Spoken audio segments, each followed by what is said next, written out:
자, 오늘은 로마서 강의 20번째 시간으로 열방으로 가려면 골방으로 먼저 가라 라는 제목으로 하나님의 말씀을 증거하겠습니다. 로마서 16장은 로마서의 마지막 장입니다. 바울은 로마서를 마무리하면서 굉장히 중요한 말씀을 아마 이곳에 남겼을 것입니다.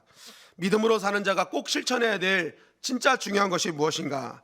그것은 바로 믿음의 사람은 일보다 사람을 세우는 것, 관계를 유지하는 것이 중요하다라는 것입니다. 절대로 일 때문에 사람을 잃어서는 안 된다는 것이죠. 바울은 일 중심의 사람 같았습니다. 일이라면 물불 가리지 않았기 때문입니다. 그런데 그의 인생을 가만히 복음서에 보면은 다 사람 중심이며 사람을 세우며 일하는 이유가, 사명을 감당하는 이유가 영혼 구원에 있었다는 것입니다. 그래서 로마서 16장 이 한 장만 보더라도 그에게는 목숨 걸고 같이 사명을 감당할 귀한 믿음의 동역자들이 많이 있었음을 우리는 보게 되는 것입니다. 드러나는 사람들이 이 정도인데 드러나지 않은 사람들은 얼마나 많았겠습니까? 결국 이것이 뜻하는 바는 바울은 일 중심이 아니었다. 사람을 살리고 관계를 세우는 사람 중심의 사역자였다라는 것을 보게 됩니다. 특별히 바울이 이 관계 형성을 보면서 우리가 좀 특이하게 볼 것은 바울의 관계 안에는 남녀노소 빈부귀천이 따로 없었다. 누구든지 예수님 이름으로 다 영접하고 웰컴하는 인생이었다라는 것입니다. 여러분, 사람을 얻고 관계를 세운다는 것, 이거 쉬운 일이 아니지 않습니까?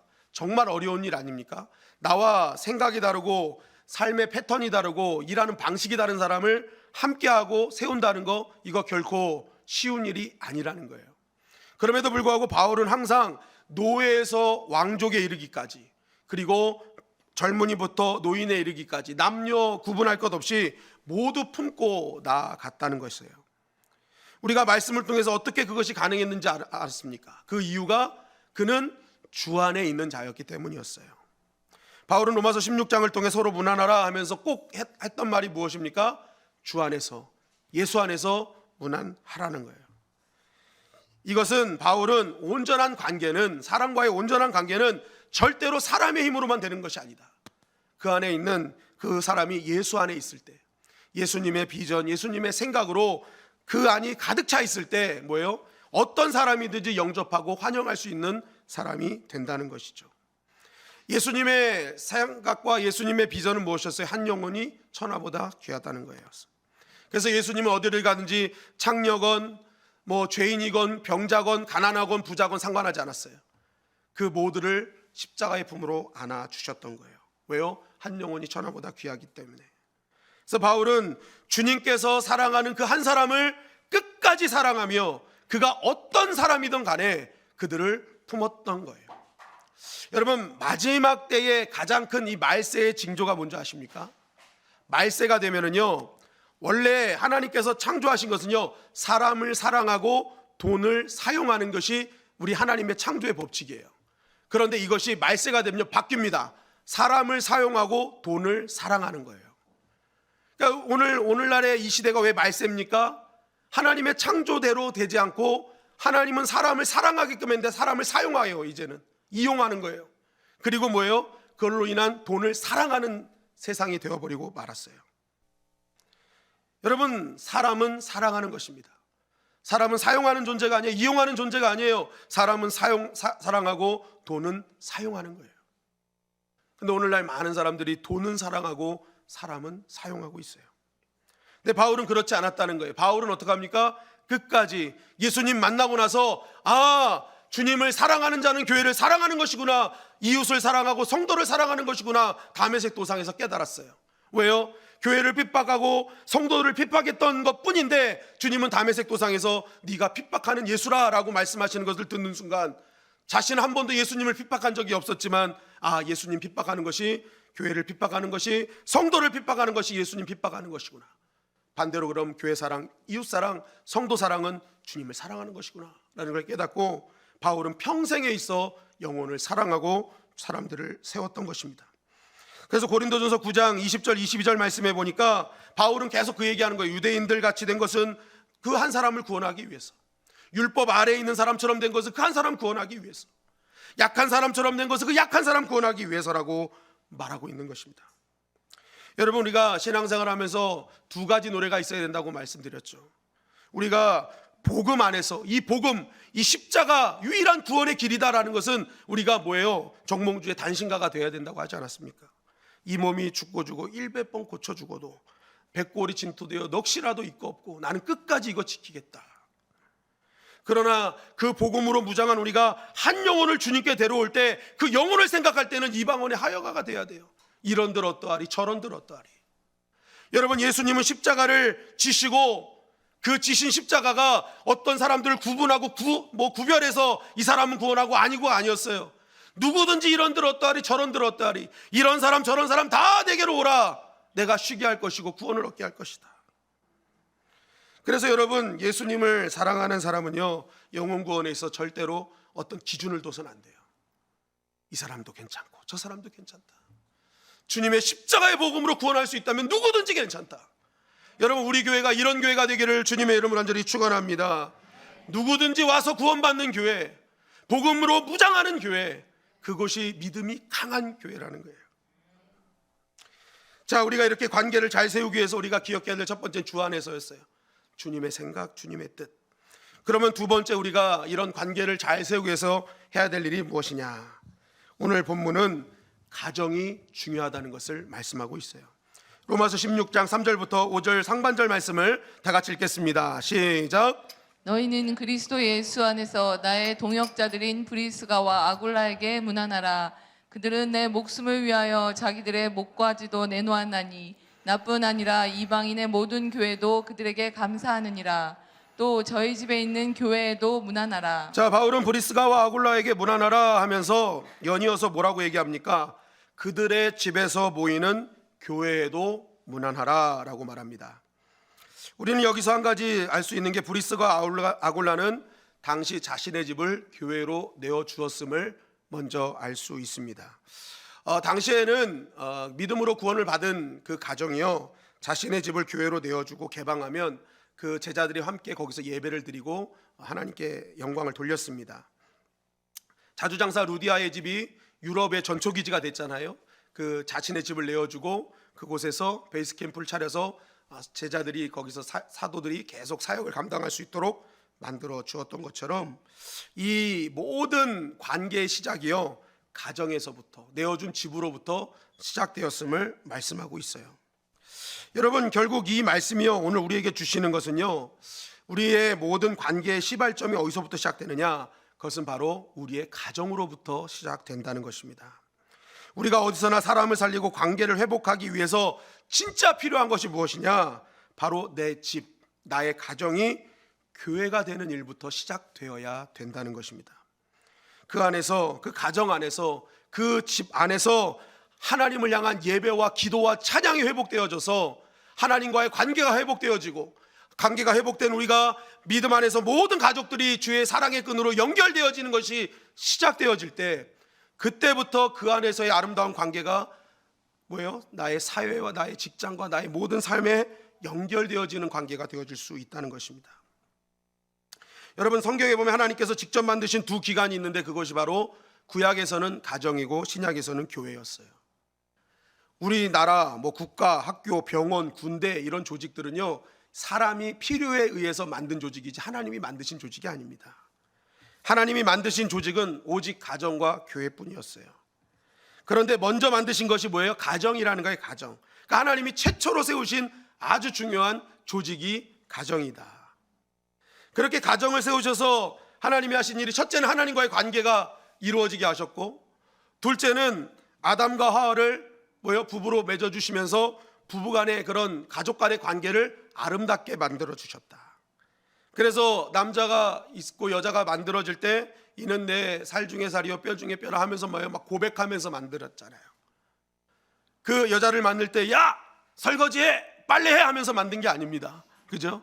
나의 가장 중요한 사람이라는 것을 이렇게 말하면서 고백하면서 고백받으면서 만들어진 게 가정이에요. 여러분, 가정이 잘 회복하려면요, 항상 남편이 아내에게 고백해야 됩니다. 사랑해, 밥 줘! 그렇게 하지 말고 사랑해. 그죠? 고백이 이루어져야 된다는 거예요. 여러분, 이러한 아름다운 관계가 가정이 있을 때요, 모든 에덴 동산을 다 소유했습니다. 에덴 동산의 모든 것이 다 이들 것이었어요. 그런데 이들의 가정이요, 하나님과의 관계가 깨지고 이 서로 간의 관계가 깨져버렸어요. 그때 어떤 일이 벌어졌습니까? 실락원한 거예요. 에덴 동산을 상실해버렸어요. 원래 인간의 삶의 일은 고통이 아니었습니다. 하나님과 함께하는 일은 행복이었고 즐거움이었어요. 왜요? 하나님이 다 열매 맺게 하시기 때문에. 잘하고 못하고가 중요하지 않아요. 하나님과 함께하면 일 자체가 행복이었어요. 해산하는 것도 즐거움이었어요. 그런데 그 관계가 깨짐으로 말미암아 일이 고통이 되고 땀을 흘려야 되고 아픔이 된 거예요. 해산도 고통이 된 거예요. 모든 것을 다 잃어버린 거예요. 가정의 무너짐은 모든 것을 상실하는 것입니다. 여러분, 우리가 마귀가 왜 가정과 교회를 가장 많이 노리는지 아셔야 돼요. 하나님이 만드신 유일한 기관이기 때문에 그래요. 그래서 마귀는 어떻게든지 가정을 먼저 깹니다. 교회를 깨려고 그래요. 무조건 관계를 다 막아버리는 거예요. 관계를 무너뜨려 버리는 거예요. 여러분, 우리가 하루의 시작을 가정에서 잘못된 그런 여러 가지 일들로 인해서 복잡하게 나가면 사회에서 일 잘 되던가요? 막 싸우고 나갔는데 회사에서 막 행복해? 그거 잘못된 거예요. 여러분, 가정에서 싸운 사람은 회사에서도 일도 손에 또 안 잡혀요. 안 그렇습니까? 가정이 그만큼 중요하다는 거예요. 근데 다윗을 보면요, 이런 원리를 너무 잘 알았던 것 같아요.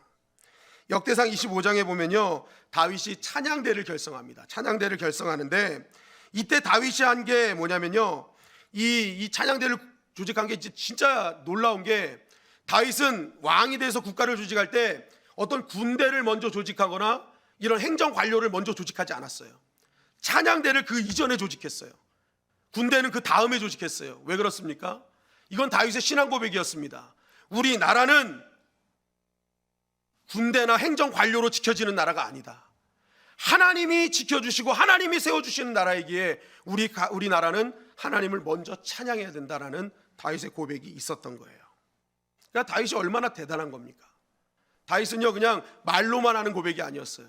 실제적으로 삶 속에서 먼저 군대를 조직하기 전에 찬양대부터 조직하는 거예요. 왜요? 우리나라 하나님이 살리는 나라니까. 그런데 이 찬양대를 만드는 말씀을 가만히 보면 좀 특이한 점이 있었습니다. 우리 역대상 25장 1절 2절 말씀을 다 같이 한번 읽어볼까요? 시작. 다윗이 군대 지휘관들과 더불어 아삽과 해망과 여두둔의 자손 중에서 구별하여 섬기게 하되 수금과 비파와 재금을 잡아 신령한 노래를 하게 하였으니 그 직무대로 일하는 자의 수요는 이러하니라. 아삽의 아들들은 삭굴과 요셉과 느다냐와 아사렐라니 이 아삽의 아들들이 아삽의 지휘 아래 왕의 명령을 따라 신령한 노래를 하며. 자, 무엇을 발견하십니까? 찬양대를 조직하는데 이 찬양대를 조직하면서 다윗이 강조한 게 뭐예요? 가정을 객체로 해서 한 가정을 찬양대로 세웠다는 거예요. 그래서 그의 아버지가 지휘자가 되고 아들들이 팀원이 됐습니다. 역대상 25장을 보면 계속 이게 반복이에요. 어떤 아버지가 지휘자가 됐고 어떤 아들들이 팀원이 됐느냐. 그러니까 찬양대를 조직할 때 가족 중심으로 개편을 해버렸어요. 생편 모르는 사람들 모인 게 아니라 가족끼리 찬양대를 할 수 있도록. 그러니까 아버지는 지휘하고 자녀들은 따라오고. 여러분, 다윗이 이것을 통해서 알리고자 했던 게 무엇일까요? 다윗은 찬양대를 지으면서 이 국가는 하나님이 지키시고 보호하시는 것을 천명한 거거든요. 그런데 그 찬양대를 조직하면서 가정 중심으로 했다는 것은 결국에는 이 나라와 민족의 운명은 가정 공동체의 믿음이 중요하다라는 것을 말하고 있는 거예요. 가정에서 먼저 찬양하고 하나님께 예배드리지 않는 그런 국가는 무너진다는 거예요. 국가의 존폐를 가정의 믿음으로 보고 있었던 거예요. 가족 모두가 믿음 안에서 하나님과의 관계, 가족들 간의 관계가 회복되고 온전해져야만 이 국가가 믿음 안에 강건해지고 이 강건한 국가가 열방을 향해 뻗어나갈 수 있음을 다윗은 말하고 있었던 것입니다. 여러분, 우리가 하나님께 드리는 진정한 찬양은요, 세상에서 네가 왜 거기서 나와 뒷목 잡고 이렇게 부르다가 와가지고 교회 안에서만 임하시네 임하시네 이렇게 해가지고 하나님이 임하시는 게 아니라는 거예요. 내 가정에서부터 자녀들과 함께 찬양하고 하나님께 영광 돌리는 그 시간과 그 고백을 통해서 오늘 이곳에 임하시는 주님을 만날 수 있는 거예요. 그렇지 않은데 어떻게 평생 일주일 동안 하나님 한 번 찬양하지 않는 입술로 와가지고 여기서 찬양한다고 하나님의 임재를 경험할 수 있겠습니까? 다윗은 그거 얘기하는 거예요.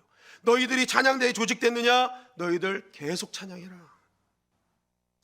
여러분, 특별히 가장의 역할을 중요하게 여기지 않습니까? 가장이 지휘자예요. 가장이 지휘자. 가장은 지휘하면서 먼저 선창을 했습니다. 그러면 자녀들이 후창하는 거예요. 여러분 기억하십시오. 자녀들의 삶의 소리는 부모의 선창의 소리를 다 따라하게 돼 있다는 것을. 자녀들이 왜 저런 소리를 할까? 평소에 부모의 소리를 들어보면 알 수 있다는 거예요. 보세요. 오늘도 아버지가 선창하면 자녀가 그대로 따라했거든요. 우리 집 큰아들은요, 엄마 잘소리 듣기 되게 싫어해요. 그런데 가만히 들어보면요, 지 동생한테 하는 말 들어보면, 야! 설거지 저 싱크대에 좀 넣어놔! 빨래는 빨래통에 좀 넣어놔! 다 지 엄마가 하는 얘기 똑같이 하고 있어요. 아빠가 하는 얘기를 들었으면 할렐루야, 샬롬, 뭐 기도합시다 막 이럴 텐데, 이것만 엄마 하는 얘기만 들으니 맨날 그냥 뭐 잔소리만 하는 거예요. 야, 이 아이의 후창을 보면 아, 엄마 닮았구나 이런 거 많이 생겨요. 여러분, 이 어떤 선창을 따라하느냐가 이게 진짜 중요한 거거든요. 여러분, 특별히 이 찬양대가요, 긴장해야 됩니다. 왜냐하면 연습을 하는데요, 언제 될지 몰랐어요. 왜냐하면 역대상 25장 8절에 보니까 이렇게 말씀하고 있어요. 시작. 이 무리에 큰 자나 작은 자나 스승이나 제자를 막론하고 다 같이 제비 뽑아 직임을 얻었으니. 네, 이거 세번역에 보면 이렇게 증거하고 있어요. 시작. 이들이 제비를 뽑아서 책임을 맡을 때에는 대가나 초보자나 스승이나 배우는 사람이나 구별을 두지 않았다. 자, 다 이렇게 만들어 놓고 이제 너희들 집에서 찬양해 한 다음에, 자, 오늘은 뭐 이렇게 해서 순서대로 하지 않았다. 갑작스럽게 제비 뽑아서 뽑히는 거였어요. 그럼 여러분 생각해 보십시오. 찬양대로 조직을 시켜주셨어요. 책임을 맡겨놨어요. 그러면 언제 될 줄 알면은 거기에 맞춰서 준비하면 돼요. 그런데 이 찬양대는요, 언제 뽑힐지 몰라요. 그러니 이 가정이 어떡하겠어요? 언제 뽑힐지 몰라요. 당장 이번 주에 뽑힐 수도 있는 거예요. 그러니까 어떡하겠어요? 계속 기도하면서 찬양을 준비해야 되는 거예요. 언제 뽑힐지 모르니까. 이때 뽑힐 때는요, 대가나 초보나 스승이나 배우는 사람이나 실력에 관계없이 그냥 준비된 대로, 그냥 그 상태, 우리 가정이 준비된 대로 그냥 제비 뽑히면 해야 되는 상황이었어요. 우리가 이왕 하나님 앞에 쓰는데 이 가정이 하나님 앞에 쓸 때 대충 쓰겠어요? 잘 서길 바라겠죠. 그러니까 이 모든 가정들이 어떻게 한 거예요? 이 찬양대로 뽑힌 가정들은요, 쉼없이 가정에서 찬양이 끊이지 않는 가정이었다는 것이죠. 특히 생각해 보십시오. 그 지휘를 맡고 있는 선창을 하는 아버지는 함부로 살았겠어요? 지금 내가 함부로 사는 순간부터 우리 찬양대가 무너지는 건데, 그러니까 이 아버지는요, 멈추지 않고 찬양하는 거예요. 멈추지 않고 믿음의 고백을 하는 거예요. 멈추지 않고 믿음대로 살아가는 거예요. 그러니 여러분 보십시오. 아버지가 쉬지 않고 하나님의 영광을 위해서 살아가는데 자녀들이 그것을 보고 변하지 않겠냐는 거예요. 한번 따라갈까요? 가정은 가장의 믿음이 중요하다. 가장의 믿음이 중요하다. 여러분, 가장의 믿음이 중요함을 여러분 꼭 기억하십시오. 웃사로 인해서 법궤는 두려움거리가 됐습니다. 그런데 그것을 가지고 온 사람이 오벳 에돔이었어요. 근데 오벳 에돔의 집에 조금 전까지 법궤 때문에 죽는 일이 벌어졌는데 오벳 에돔에 들어오니까 그 법궤로 인해서 막 복받는 일이 벌어지는 거예요. 왜 그랬을까? 여러분, 법궤가 들어와서 그냥 복받았을까요? 여러분, 만약 그렇다면 여러분 집에 성경책 있어요, 없어요? 이거 성경책 법궤가 하나님 말씀이니까 하나님 말씀 있으면 우리도 그냥 집에 놓으면 복 받아야죠. 여러분, 여기에는 굉장히 중요한 의미가 담겨 있는데, 웃사가 죽은 것은 이게 뭐 다른 것이 아니라 원래 법궤를 옮길 때는요, 레위인들이 어깨에 메고 옮겨야 됩니다. 그런데 이 하나님의 법궤를 잘 옮긴다고 새 수레를 만들어서, 지금으로 말하면 엄청난 세단을 만들어서 화려한 것을 가지고 이 법궤를 옮기려고 했던 거예요. 하나님 말씀대로 하지 않아서 죽은 거예요. 여러분 기억하십시오. 하나님의 나라는요, 화려함이나 웅장함이 아닙니다. 따라하십시다. 말씀대로. 네. 여러분, 말씀대로 하는 곳에 하나님의 은혜가 임하는 줄 믿습니다. 말씀대로의 말씀대로. 그러니까 우리는 화려함과 웅장함이 우리의 가치가 되어서는 안 된다는 거예요. 정말 말씀 붙들고 있느냐, 말씀대로 사느냐, 이게 중요한 거예요. 여러분, 오베데돔에 왜 복이 임했느냐? 이것을 알았어요. 말씀대로 하지 않았구나. 그래서요, 아버지인 오베데돔이요, 이 법궤를 모셔놓고 그때부터 말씀대로 살기 시작했어요. 가장인 오베데돔이 말씀대로 사는 선창의 삶을 살았어요. 그랬더니요, 자녀들이 어떻게 합니까? 자녀들 역시도 아버지를 따라서 말씀대로 사는 후창의 삶을 살았어요. 결국 그 말씀으로 살아가는 그 집에 하나님이 복을 내려 주신 거예요. 그리고 더 놀라운 것은 이들이 가드 사람이라고 돼 있어요. 웬일인지 모르지만 이 사람이 블레셋 땅인 가드에서 살고 있었어요. 그런데 이렇게 말씀대로 살아가는 이 오베데돔의 자녀들이 가드에서 옮겨져서 예루살렘에서 성전의 문지기가 되는 은혜도 받았다는 거예요. 아버지의 믿음이 자녀들에게 그대로 뭐예요? 복을 주는 믿음으로 나아갔다.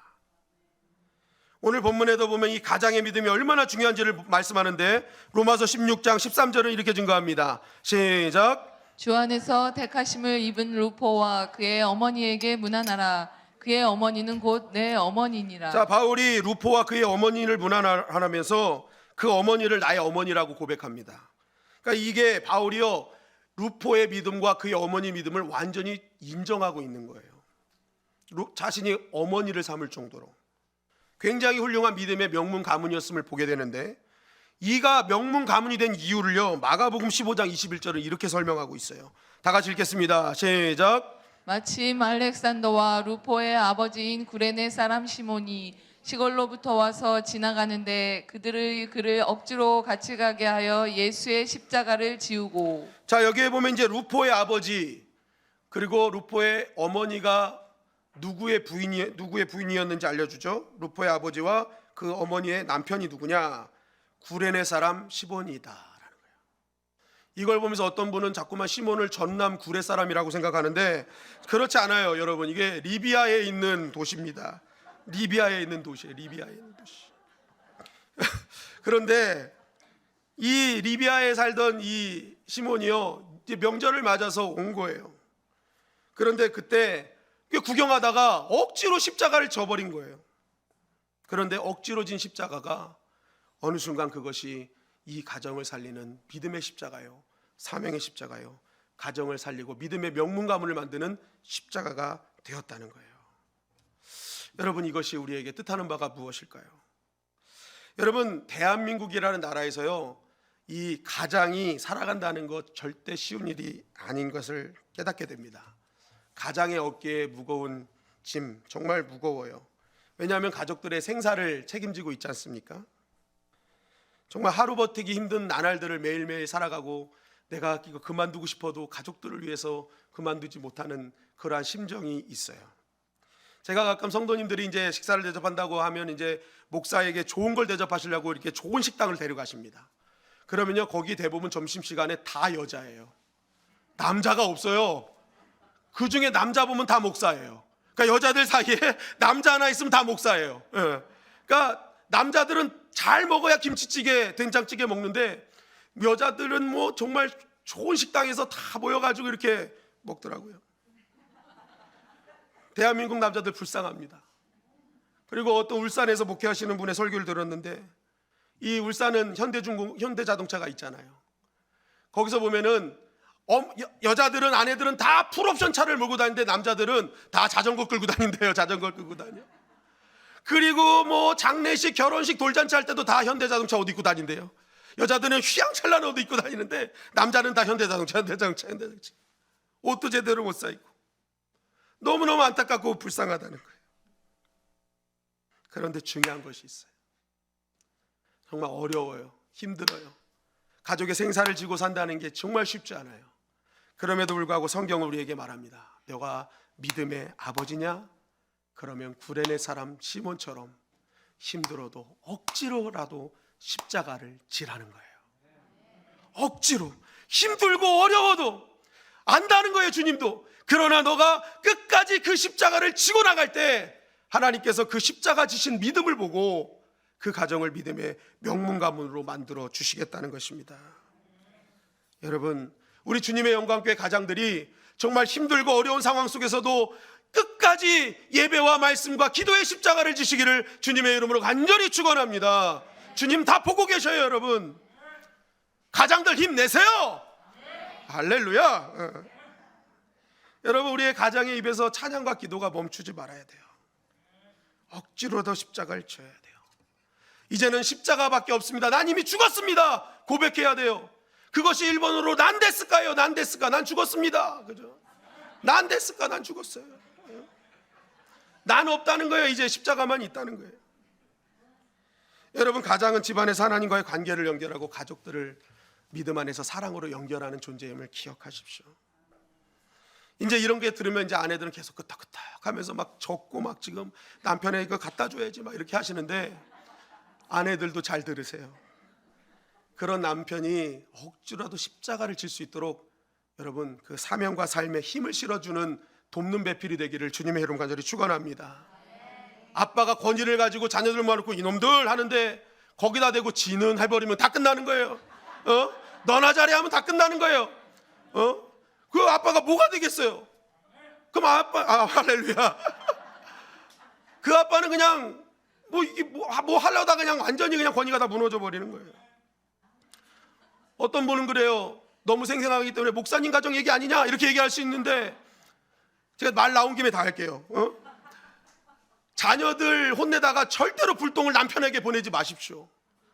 니네들 왜 이렇게 해? 그러면서 아유 당신도 마찬가지야. 애들 앞에서 딱 이래버리면요, 진짜 남편 그냥 TV 끄고 반바지에 슬리퍼 차림으로 나가야 돼요. 너무 불쌍하지 않습니까? 그리고 나선 또 애들한테 또 그래요. 니네도 아빠 말 잘 들어. 애들이 그래요. 도대체 이게 무슨 말이지? 아빠는 자기가 다 혼냈으면서 또 아빠한테 잘해라? 애들 헷갈리는 거예요, 여러분. 보니까 엄마가 왕인데 자꾸만 아빠 말 들으래. 그럼 애들이 듣겠어요? 엄마 말만 듣지. 아빠는 그저 돈 주는 ATM 기계밖에 안 되는 거예요. 그래서 아빠가 돈 달래 때 돈 주면 아빠 살아있네 그러면서 주고, 돈 안 주면 아유 그러면서 나가고. 여러분, 우리가 가정에서 아내와 남편이요 서로 이렇게 돕는 배필이 돼야 되고, 가장이 억지로라도 십자가 질 수 있는 힘을 주는 존재가 아내라는 거예요. 아내가 우리 가정에 준 이 가장, 하나님이 섬기라고 주신 가장, 정말 내가 잘 십자가 지고 끝까지 이 가정이 정말 지휘자로 하나님이 주시는 찬양대의 대장으로 잘 감당할 수 있도록 내가 도와야지. 여러분, 이런 가정에 자녀들이 그러한 선창을 살아가는 부모의 삶을 따라서 얼마나 아름다운 후창의 삶을 자녀들이 살겠습니까? 영상을 하나 보도록 하겠습니다. 이런 상태라면 1년 3개월 정도밖에 남지 않았습니다.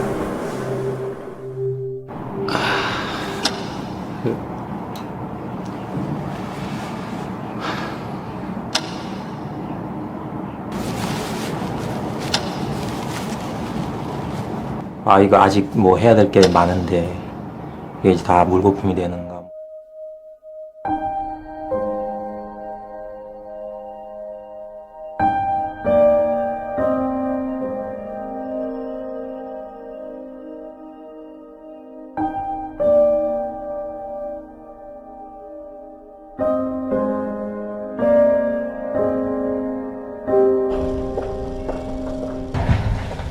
요즘 많이 아프시죠? 검사 결과가 좀 나왔는데 생각보다는 조금 좋지 않게 나왔습니다. 좀 이런 말씀드리기 좀 뭐하지만 이런 상태면 한 9개월 정도 나오실 것 같습니다. 뭐가요? 뭐가 잘못 나온 건데요? 6개월 정도밖에 남지 않았습니다. 네? 뭐가요? 결과서를 좀 드릴 테니까 차근차근 보고 계시면 제가 다 갔다 와서 다시 자세히 설명을 드리겠습니다.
실제로 나한테 남은 게 정말 이 기간이 맞구나. 아버지 돌아가셨을 때 이제 어머니한테 잘하자. 그때 당시에는 뭐 보약도 져가지고 어머니 데리고 그랬는데 시간이 지날수록 또 그게 무뎌지더라고요, 감각이. 출산하고 6개월 쉬고 이제 출근한 지 한 서너 달 됐거든요. 계속 같이 하루 종일라도 같이 있고 싶고 많이 사랑한다고 하고 싶고.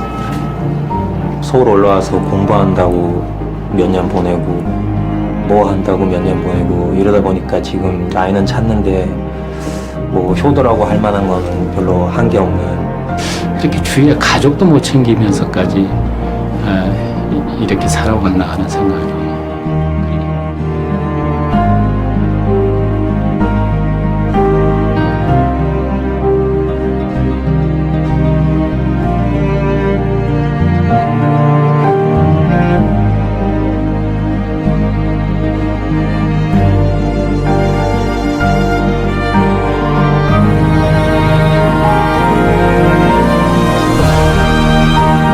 애도 그렇고 남편한테 좀 잘해야 되겠다는 생각이 드네요. 경숙이와 함께 아프지 않게 오순도순 행복하게 잘 살아갔으면. 김이나 엄마가 앞으로도 많이 사랑할 테니까 우리 행복하게 오래도 잘 살자. 지금까지 한 번도 어머니 앞에서 못 해봤다고 말이 있는데 어머니 정말 사랑합니다. 최대한 자주 찾아뵙도록 노력할게요. 엄마 아빠 사랑합니다.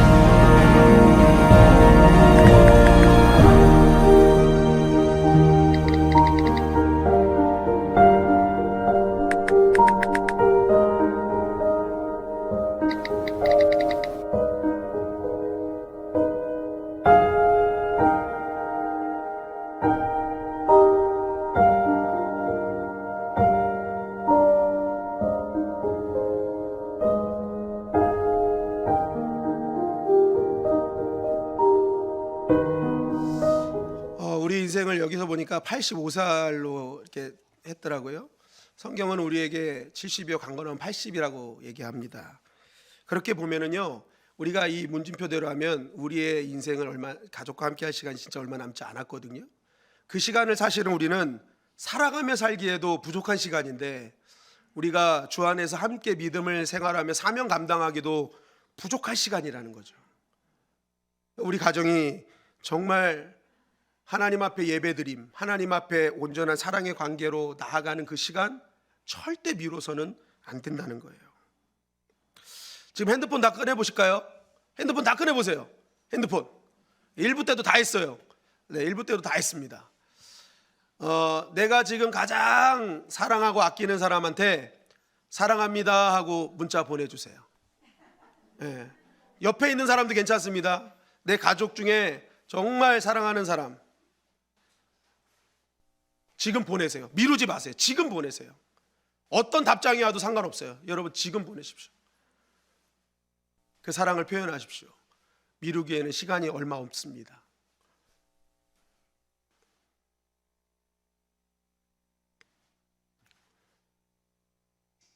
네, 전화하지 마시고 문자를 보내세요. 네. 네. 네. 전화하지 마시고 문자를 보내세요. 문자를. 네. 네. 1부 때 어떤 분이 답장을 보여주셨는데 이거 잘못 보낸 거 아니야? 이렇게 보내신 분도 있더라고요. 네. 너무 안 보낸 거예요. 그런 걸 표현을 너무 안 했던 거예요. 여러분 미루지 마십시오. 지금 하십시오. 지금. 여러분 우리는 사랑하기에도 부족한 시간을 지금 살아가고 있어요. 그러면 우리가 정말 하나님 안에서 우리 가족이 잘 관계를 하고 하나님 주신 것에 신락원하지 않기 위해서는요, 우리가 계속 우리에게 주신 가정의 관계들을 주 안에서 아름답게 하는 것이 굉장히 중요한 것입니다. 그러기 위해서는요, 여러분 이거를 하면 안 돼요. 실족시키면 안 되는 거예요. 실족. 나의 아내, 자녀, 남편 싫어하는 거라면요, 그것 때문에 실족하는 거라면요, 관계가 무너지는 거라면요, 우리는 믿음으로 그것을 당장 제거해야 된다는 거예요. 뭐 많은 예화가 있지만 이게 가장 쉽게 다가올 예화라서 이걸 말씀드립니다. 술, 담배, 구원에 관계없다 막 남자들이 그렇게 선포하는데 그거는요, 여러분 성경을 한 개만 아는 거예요. 마태복음 18장 6절 7절은 이렇게 증거하죠. 다 같이 한번 읽어볼까요? 시작. 누구든지 나를 믿는 이 작은 자 중 하나를 실족하게 하면 차라리 연자 맷돌이 그 목에 달려서 깊은 바다에 빠뜨려지는 것이 나으니라. 실족하게 하는 일들이 있음으로 말미암아 세상에 화가 있도다.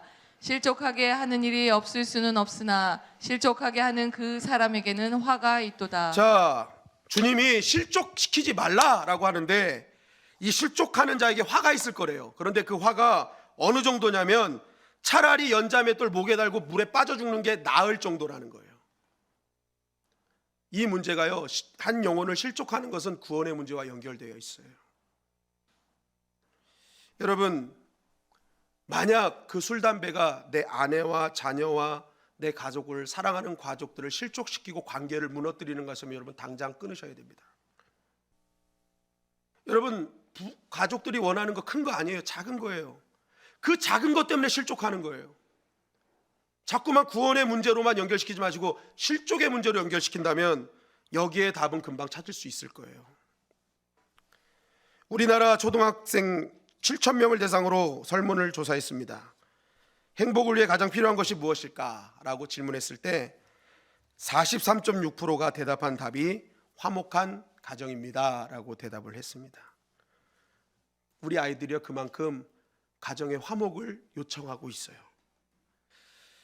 오죽 이게 중요하면 가와만사성이란 말이 있지 않습니까?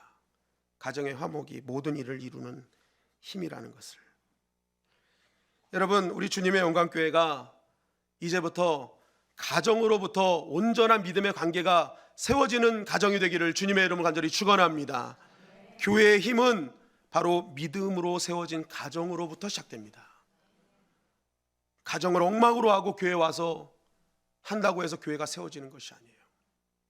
하나님께서 세우신 그 가정을 가장 중요하게 여기고 나와 함께하는 가족들을 믿음 안에서 보듬어주고 사랑해주고 안아주고 그 가정이 교회가 되는 순간부터 우리 주님의 영광교회는 교회다운 교회가 될 수 있는 것입니다. 여러분, 우리 열방으로 나가고 싶잖아요. 그런데 기억해야 될 것은 그 열방으로 나가는 힘은 골방에서부터 시작됩니다. 골방은 형편없어 보여요. 작아 보여요. 연약해 보여요. 그러나 그 골방에서 하는 기도, 그 골방에서 하는 예배, 그 골방에서 드려진 믿음의 아름다운 관계들, 그 골방의 아름다운 그 믿음의 역사가 하나님 보시고 그 골방을 가지고 열방으로 뻗어나가는 그러한 근원으로 삼아 주신다는 것입니다. 여러분들의 골방이 하나님이 임재하시는 골방이 되기를 주님의 이름으로 간절히 축원합니다. 반드시 그 골방을 하나님은 열방을 사용하는 위대한 도구로 사용해 주실 것입니다. 골방의 승리가 열방의 승리임을 기억하고 우리의 가정으로부터 먼저 믿음으로 승리하는 저와 여러분들이 되시기를 주님의 이름으로 간절히 축원합니다.